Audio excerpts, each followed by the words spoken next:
I've been driving for Uber for a few years now, and while I've had some strange passengers and a few unusual rides, nothing could prepare me for what happened that night. It's a story I still can't explain, and to this day, I've never felt the same driving alone in the dark. It was a quiet Tuesday night around 11 p.m. I was finishing up my shift, heading towards the downtown area when I got a ping. The pickup was in a part of town I didn't usually go to, an old neighborhood near the edge of the city. It had always given me an odd vibe, but I figured it was just another ride. When I pulled up, there was no one around. No sign of a passenger waiting, no one standing on the curb. I waited for a minute, but nothing. I checked the app, no new updates. I was about to cancel the ride when I saw someone walking towards the car. A woman, dressed in all black, with long dark hair and an almost ghostly pale face. I didn't get a good look at her at first, it was too dark. But she seemed to be walking with a purpose, heading straight towards my car. She opened the door without saying anything, and I tried to greet her, but she didn't respond. I brushed it off as her being tired or just not in the mood to talk. She sat in the back seat without a word, and I drove off. The ride itself started out normal. She didn't give an address, but I thought maybe she'd tell me once we were on the road. But instead, she just stared out the window. I tried to make small talk a couple of times, but she didn't acknowledge me. It was strange, but I figured it was just one of those rides where the passenger didn't want to chat. Then it happened. We were driving through a stretch of road near a park when I heard a soft sound from the back seat, like she was mumbling something. I looked in the rearview mirror, but her face was turned away from me. I couldn't make out what she was saying, but it sounded almost like a chant. My heart started racing. I couldn't explain why, but something about that moment made my skin crawl. I kept driving, trying to shake the uneasy feeling creeping up my spine. Then, the temperature in the car dropped, significantly. The air felt cold, almost icy, and I saw my breath fog up in front of me. I glanced in the rearview mirror again, but she hadn't moved. She was still staring out the window as if she didn't notice the drop in temperature. I didn't want to say anything, but I felt like something was terribly wrong. That's when I saw it. In the reflection of the mirror, I saw her face. Only it wasn't her face anymore. Her eyes were black, completely black, and her skin had a pale, grayish tint to it. Her expression was twisted into a grotesque smile, like she was enjoying my fear. I felt my blood run cold, and I could barely breathe. I slammed my foot on the gas and drove faster, trying to get out of the area. But the more I drove, the worse it got. The temperature dropped even further until I could see frost on the windows, and the car started to shake. I glanced at the rearview mirror one last time, and that's when I saw something that I'll never forget. Her reflection wasn't there anymore, it was just darkness. Pitch black. Like something was in the back seat with me. I couldn't take it anymore. I pulled over to the side of the road, my hands shaking as I reached for the door handle. But before I could open it, I heard a whisper in my ear.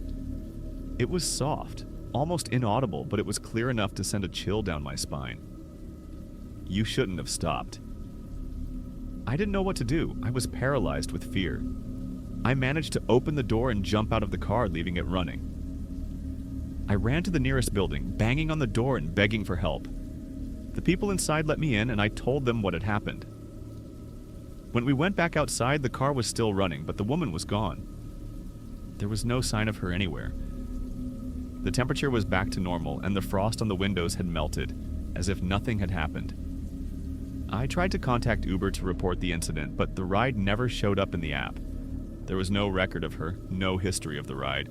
It was like she had never existed. I don't know if it was a ghost, a prank, or something else entirely, but I've never been able to shake that feeling of dread. That night, I never took another ride in that part of the city again. And to this day, I still check the back seat before every ride, even though I know it's silly.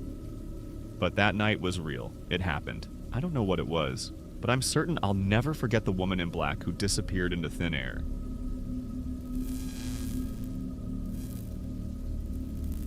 I still don't understand what happened that night, but it was real. It happened to me, and I can't shake the feeling that something was just wrong. I've tried to tell people, but they always look at me like I'm losing it. but I know what I experienced, and I have to get it out somehow.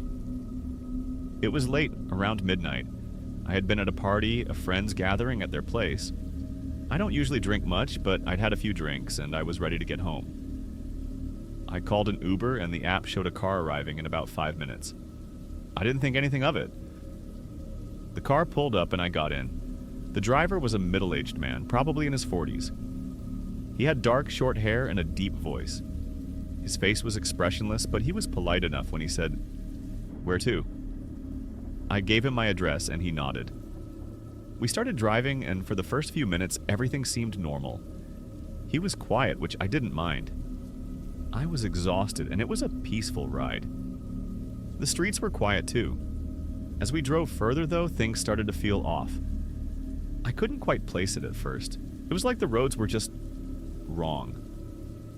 I recognized the main street we were on, but then, without turning, the car suddenly veered down a side street I didn't recognize.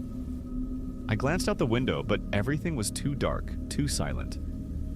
The houses were getting farther apart. There were no streetlights. The further we went, the more it felt like the city had disappeared behind us. I looked at the Uber app. The map was showing a route I didn't recognize, and I thought, okay, maybe he's taking a shortcut or something. I pulled up my phone to check the time, and that's when I realized the app wasn't responding. I had no signal. I tried to open my music, but nothing worked. That's when I started feeling uneasy. "Hey, are you sure this is the right way?" I asked, trying to sound casual. The driver didn't answer at first. I looked at him through the rearview mirror, and he was just staring ahead, not acknowledging my question. I asked again, a little louder this time, but he still didn't respond. "Can you take me home?" I said, my voice shaking now. "This doesn't look like the right route." He turned to look at me, but not with the usual glance a driver might give. It was like he was staring right through me. There was something unsettling about the way he looked. His eyes were wide open, but it felt like he wasn't really seeing me, like he was trapped in his own mind. "Don't worry," he finally said in a low voice. "You'll be home soon." That's when I really started to panic. The car slowed down, and I looked out the window again. There was a strange building up ahead. Old, run down, almost like it hadn't been used in years. But the thing that stood out was the giant, rusted gate in front of it, blocking the road. I turned to him. "What's going on? Why are we stopping?" He didn't answer. He just parked the car right in front of that gate, which now seemed like it was part of an old industrial complex. There was no reason for us to be here.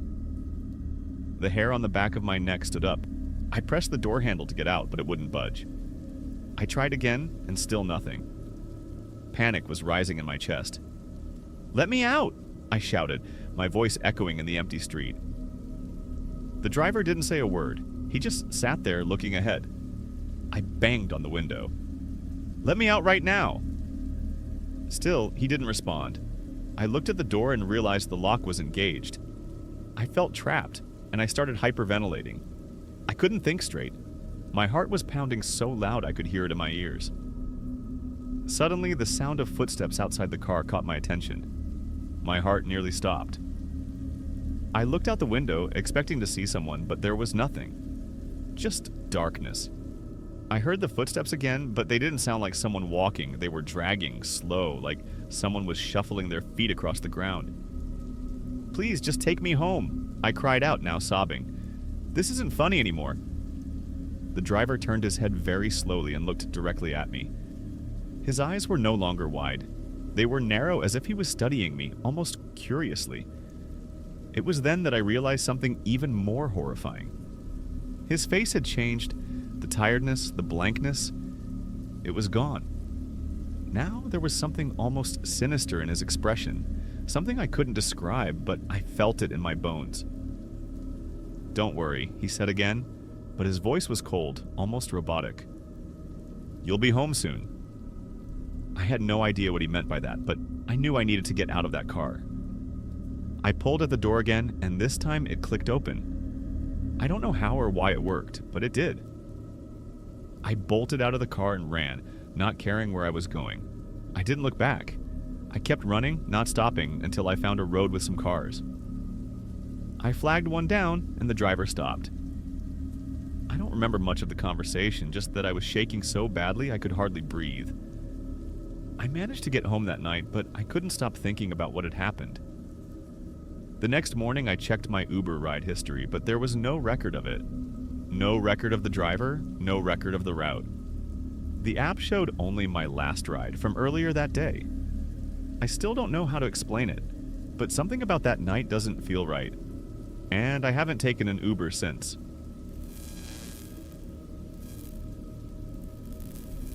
I know how crazy this sounds, but I swear on everything that this really happened to me.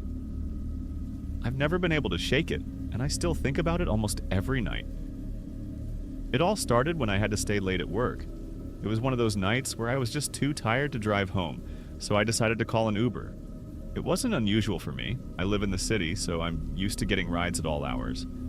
I opened the app and ordered a ride. The car arrived, and I remember looking at the profile picture of the driver. A guy with a buzz cut, probably in his early 30s. Seemed pretty standard. I hopped into the back seat and greeted him, but he didn't say much. He just nodded and started driving. At first, everything seemed fine. He had the radio off, and the only sound was the engine hum as we drove through the quiet streets. But as we got further into the city, things started to feel wrong. I noticed we were passing areas I didn't recognize, like we were heading into some part of town that didn't make sense. I've lived in this city for years, and I know it pretty well, but none of these streets looked familiar. I didn't think too much of it at first, just assuming maybe I wasn't as familiar with the outskirts as I thought. But then I looked at my phone. The map was glitching. The GPS was spinning, like it couldn't find the signal. My heart started racing. This isn't right, I thought. I checked the time. Why had we been driving for so long? I should have been home by now.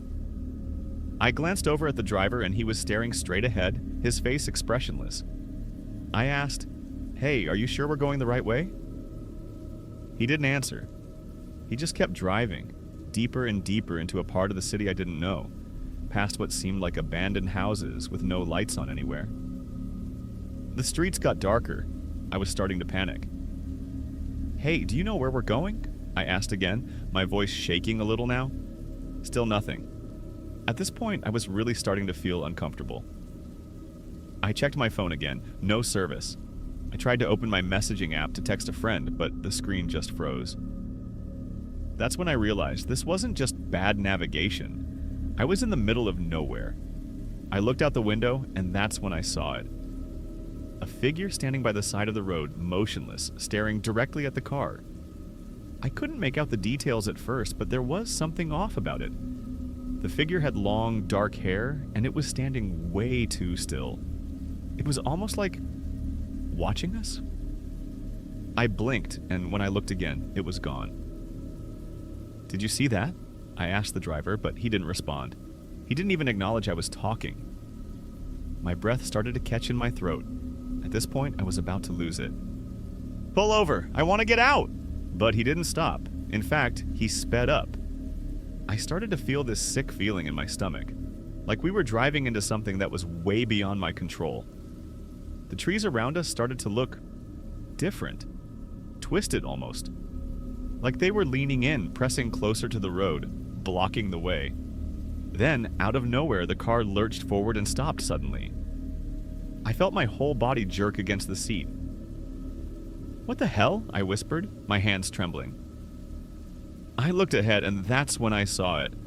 A shack, barely visible in the darkness, surrounded by fog. It wasn't on any map. It didn't belong there. There was no reason for it to be there. I tried to open the door, but it was stuck. The driver turned his head, slowly, and looked at me with this eerie expression on his face. His eyes wide open, almost unblinking but cold. I felt like I was staring into the eyes of something wrong. "Get out," he said, his voice low and almost robotic. "What? Number, take me back right now," I yelled, panic creeping into my voice. But his face stayed frozen, and I could hear this strange whisper coming from the back of the car. It wasn't the driver speaking, it was something else. A voice barely a whisper, but clear as day. "She's waiting for you." I froze. My heart pounded in my chest. I looked in the rearview mirror, and that's when I saw it. In the back seat, just behind the driver, there was a woman. A figure, pale and barely there, her hair long and hanging over her face. But what froze me to the core was the grin. Her mouth was wide, too wide, stretching unnaturally, and her eyes, they were just black. Empty. I screamed. I pulled at the door, but it wouldn't open. The air inside the car grew cold. Too cold, like I was suffocating. "I need to get out, please," I begged, voice breaking. The driver didn't even flinch. His grip on the wheel tightened. His hands were so pale, like he was dead. Finally, I couldn't take it anymore. I managed to wrench the door open, running into the fog, blindly stumbling through the dark. I heard the car doors slam behind me, but when I looked back, the car was gone. There was no sign of it. No headlights, no sound, nothing. I didn't stop running until I found a house. I knocked, frantic, and an elderly woman opened the door. I don't know what I was expecting, but when I saw her, I felt a strange sense of calm. She looked at me, almost knowingly, and said, "They came for you, didn't they?" I didn't say anything. I couldn't. I just sat there, shaking, staring out the window at the empty street. By morning, the fog had cleared, and when I stepped outside, the whole area was gone. There was nothing, just trees. I still don't know what happened that night, or why it happened, but I know one thing for sure. I'll never get into an Uber again, not after that.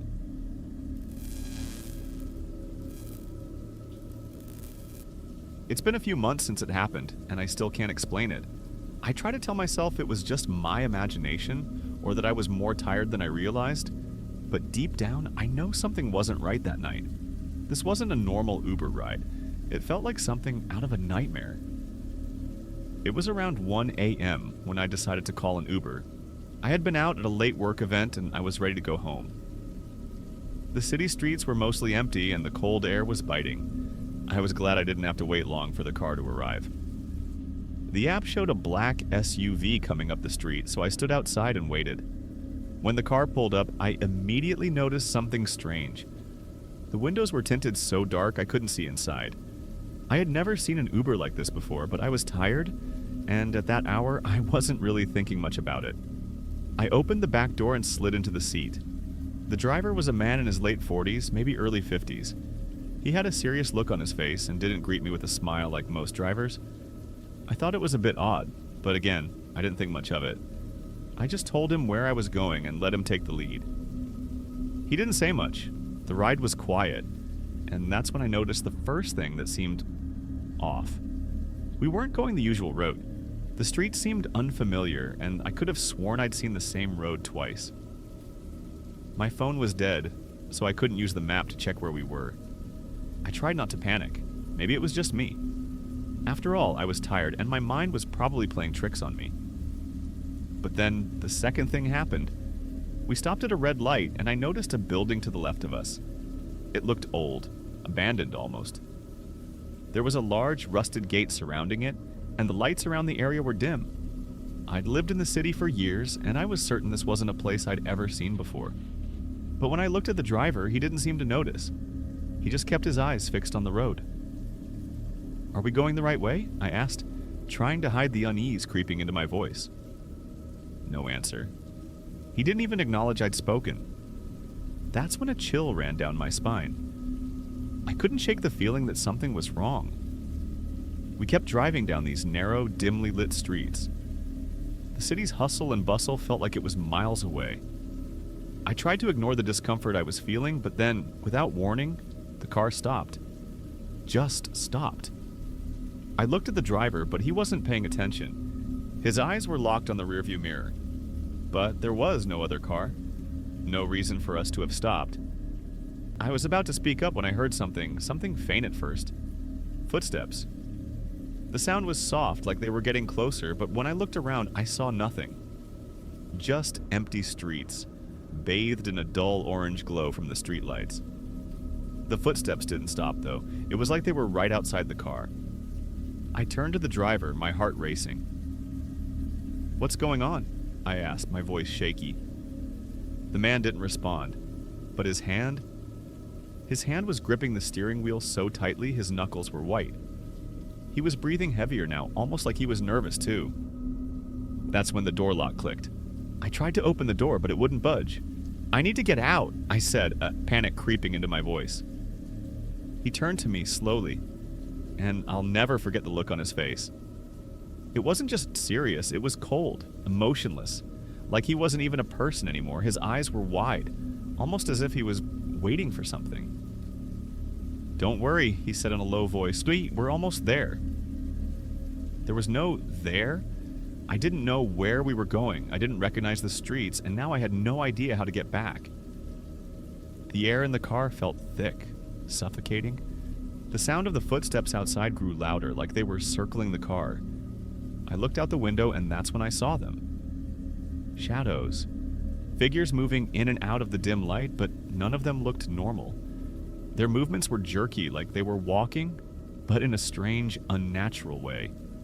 They weren't human.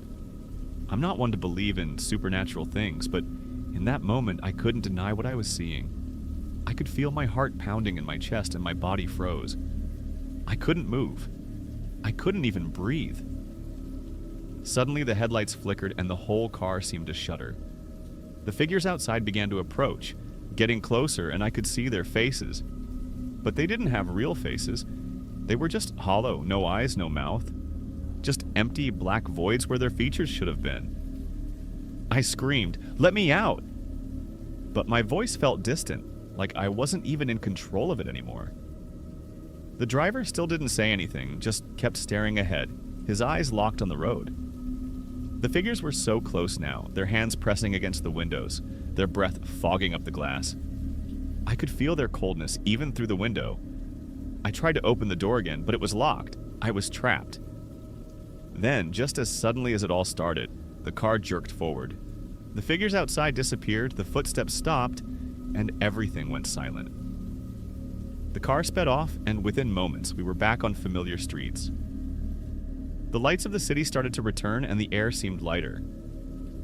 I don't remember how we got back, but when I looked at the driver, he was back to being normal. His expression had returned to its neutral, almost bored state. I wanted to scream at him, to ask what the hell just happened, but I was too scared. My mind was racing, and all I wanted to do was get out of that car. When we finally reached my building, I didn't wait for him to stop the car. I jumped out as fast as I could and ran into the building. I never looked back. That night haunts me. I haven't taken an Uber since, and I don't think I ever will again. Every time I close my eyes, I can still see those figures. I can still hear those footsteps, even though I know they're not real, but I swear they were real that night. I can't explain it, but I know what I saw, and I don't think I'll ever feel safe in an Uber again.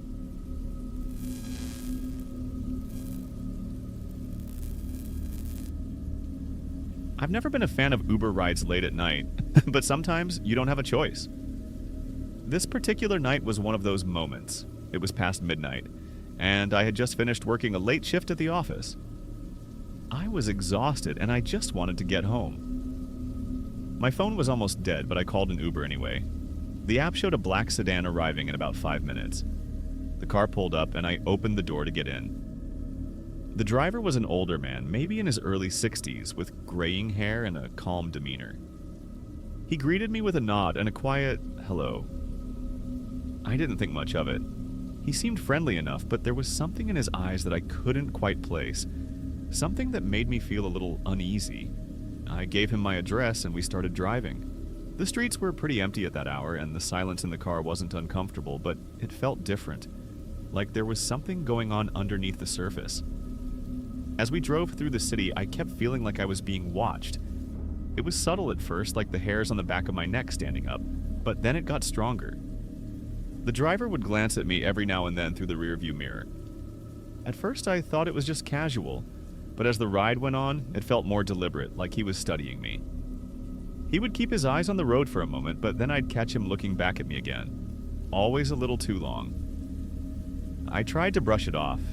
Maybe he was just trying to be polite, or maybe I was just overthinking things. But then it got worse.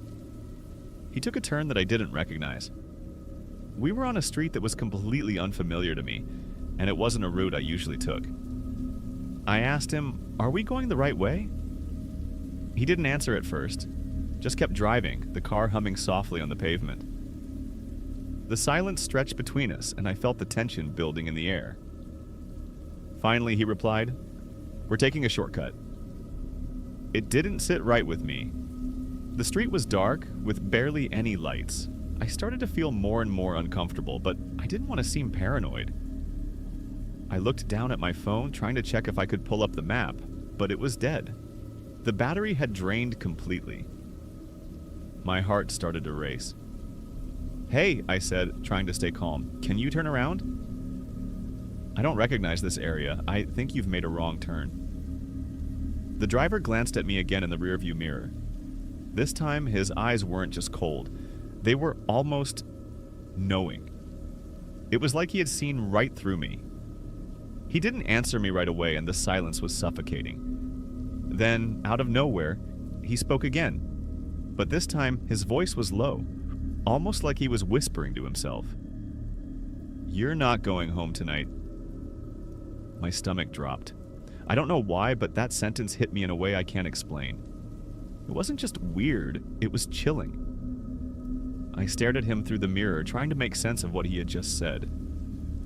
"What do you mean?" I asked, my voice shaking. He didn't look at me this time. He kept his eyes straight ahead, focused on the road.